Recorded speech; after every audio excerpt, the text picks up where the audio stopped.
कि पिया संग सुती है बीते है दिन राते हो बीते है दिन राते। लगन में बहुत सारा लोग के बियाह शादी भइल होई त एही लगन में हम गीत गइनी जकरा के बहुत प्यार मिलल त लइकिया कहला कि तोर फाटे लगतो छाती अरे साथी काले आई तो बाराती। लेकिन उससे पहले अभी एगो गीत के फरमाइश जो कि अमित आशिक सर कहने हैं कि बजे कोई लड़ाई हम पढ़ाई वाला फील दे कि बजे कोई लड़ाई हम पढ़ाई वाला फील दे कि रे छोड़ा पे नसील दे आ तबे तोरा दिल दे। आ एगो लाइन जो वायरल होता कि कोटर में लगा के हम फटर फटर छीन दे रे छोड़ा पे नसील दे आ तबे तोरा दिल दे। बहुत सारा गीत बा लेकिन होली से शुरुआत करब काहे कि आज होली मिलन समारोह में यही गाऊं। अच्छा यही गाते हैं।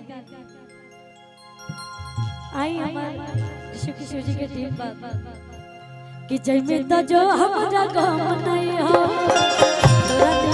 चिरैया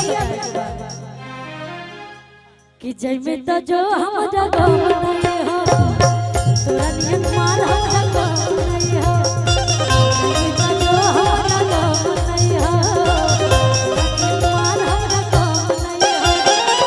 पिया संग सुती है बीते है दिन रात ओ बीते है दिन रात।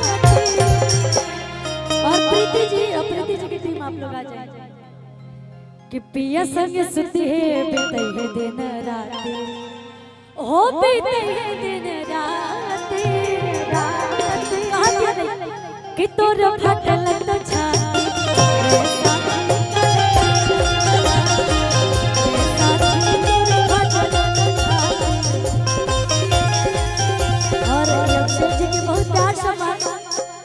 जय में तो जो हमरा गम नहीं हो तोरा नियन मार हमरा गम नहीं हो। क्या बात है। जय में तो जो हमरा गम नहीं हो तोरा नियन मार हमरा गम नहीं हो।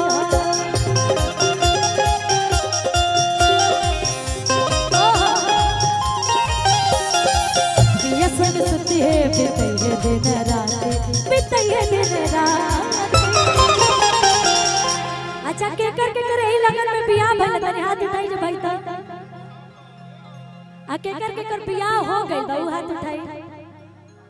एगो हमारे भैया है राम कुमार भैया, जब हम लोग गोवा गए थे अमित साथ में गया था तो राम कुमार भैया बोलते थे कि हम बोलते थे कि होली मिलन अबरी करवाएंगे तो बार बार राम कुमार भैया बोलते थे ना एगो खुशी का करके जरूर लेके आई है। क्या राम कुमार भैया अरमान पूरा हो गया। उधर बैठे हुए हैं, हाथ दिखाइए इधर राम कुमार भैया। भैया को यही से प्रणाम है और आपकी भी कोई फरमाइश होगी तो बताइएगा, मैं जरूर पूरा करूंगी आपके लिए स्पेशल। और मैं बात भी की थी जब आप लोग गए थे तो कि पिया संग सुती है बीते है दिन रात ओ बीते है दिन रात कि तोर फट लगतो छाती साथी तोर फट लगतो छाती। ए ऋषि कि हमारा बुलेटवा पर कोई बैठ के सटा बेकीना हमारा बुलेटवा पर कोई बैठ के सटा बेकीना कि बोल बोल रे पता लगा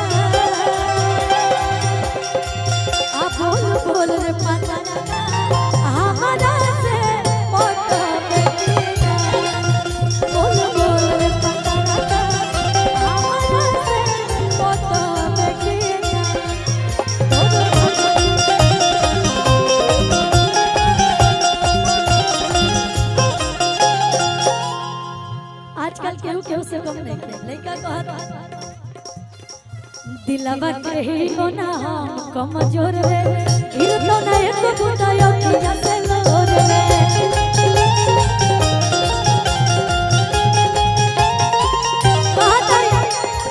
दिलवा के ही होना हम कमजोर रे गिर तो ना एक बुतायो किया से लोर रे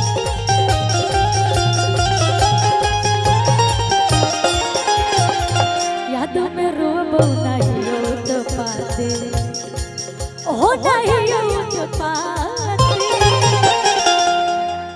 कि तोर फटे लग तो छाती रे साथी करे तो पराती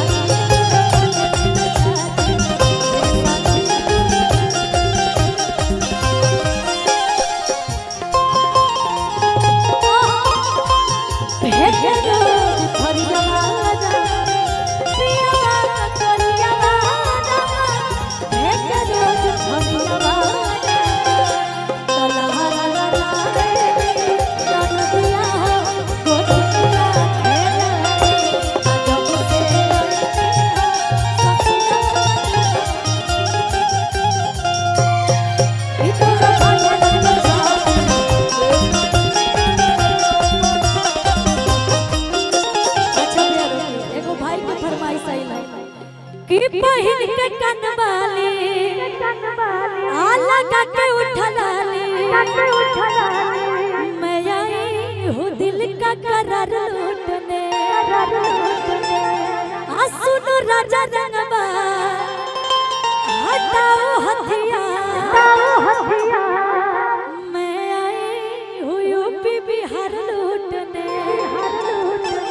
बहुत सारा प्यार मिला लेकिन एगो हमार पवन भैया के साथ गीत आइल कि होठ ई नस्ल